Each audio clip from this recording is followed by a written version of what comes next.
नमस्ते साथीहरू, सन्चै हुनुहुन्छ अनि खाजा खानु भयो त? म चाहिँ आज चटपटे खानु लागेको छु। सबैभन्दा पहिला चाहिँ मैले तिल र सुकेको खोर्सानीलाई मजाले भुटेर यसलाई पिसेर सानो बनाएर पेस्ट बनाएको छु।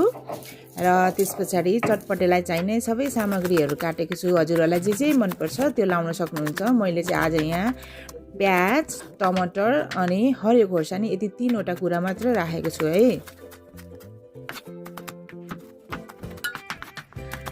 त्यसपछि सबै काटिसकेपछि एउटा भाँडामा राखेँ अनि वाइ अफकोर्स वाइ त नभई नहुँदैन। चटपटेमा एकदमै मिठो हुन्छ।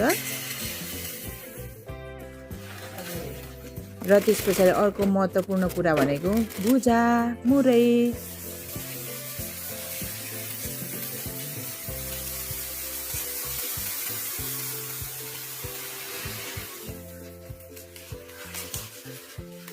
त्यसै गरी दालमोठ पनि मिठो हुन्छ। हजुरहरूलाई मनपर्छ भने राख्न सक्नुहुन्छ, नराखे पनि हुन्छ।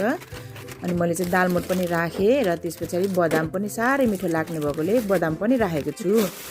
अनि यो चाहिँ यहीँको लोकल आलु चिप्स हो। यो पनि एकदमै मिठो हुने भएकोले मैले आलु चिप्स पनि राखेको छु अलिकति।